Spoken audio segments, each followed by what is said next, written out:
I mean, Diane, you had a good current So, example that connects to this that is like similar yeah, misinformation. so I see a lot of parallels between carrots and vitamin C. Again, same sort of thing where like vitamin C is not bad for us. We do need vitamin C. It's important, but there are those like vitamin C drinks or vitamin C powders. Very recently, I saw one marketed to kids that like a vitamin C like tip back, what like those yogurt things almost. And the way they are marketed is vitamin C is going to prevent colds or help you get over colds, or it's going to keep you healthier. But there has been research done on this. And in particular, I was looking at a systematic review. And the reason I really like those is that they pull a bunch of journal articles and studies together and then determine whether or not they can come to some sort of conclusion. So they're taking as much science as they can find and seeing if there's a definitive answer here. So, with the systematic review, what they said about these vitamin C supplement things is that they don't prevent colds. That doesn't work. And there's very limited evidence that they can shorten a cold. Sometimes, but it would only be like maybe 2 days. So even if you're taking all this vitamin C, the best result is you might be sick a little bit shorter. But the ultimate result is probably just expensive urine because your body just flushes it out. So It's like a money-making thing, whereas the carrots, from our examples, perhaps there's other things that we're missing here, but from our examples, it's an oversupply, and so we're trying to get rid of it.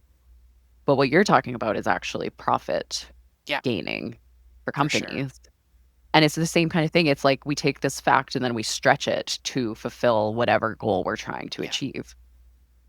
And that's often what you see in misinformation online is someone takes a fact and tries to change it to whatever they want it to be for their gain in some particular way. Well, I don't know if this expression is common. It's just something I've heard and kept close my whole life is that for every rumor, there's a kernel of truth. And I feel like misinformation is the same thing. Misinformation and disinformation works really well if there's just the tiniest little drizzle of truth in there. Then it makes it, yeah, Totally. just makes it believable, more believable. And say that's what you should do if you're trying to convince someone that you're not lying, is to make a little bit true, a little bit of truth in there.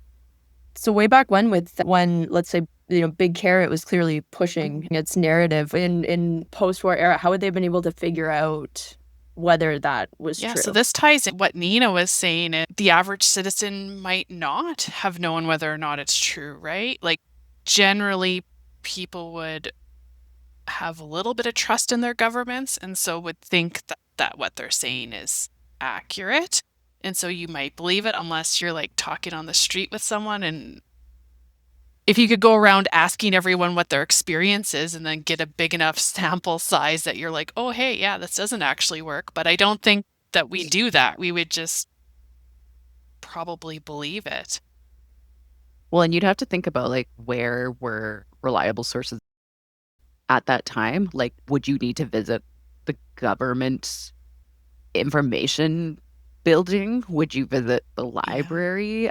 And who has the knowledge or the resources to do that outside of academics and scientists and stuff like that? So I think your access to the accurate information would be very limited. At that time, you would definitely Mhm. have some sort of paper, but if they choose not to cover that, and why would they? It's wartime. You're not going to be like, hey, let's disprove this carrot theory. It's no, we've got bigger problems. They're too busy posting cartoons of Yeah. Dr. Carrot. Like, They're probably selling more papers that way. yeah. But no, like people didn't have access to Well, information like it's we do now. Just yeah. truly. Is it then also though fair to say whatever information you did come across was probably more likely to be true because it was a more of a pain in the ass to produce any kind of information back then?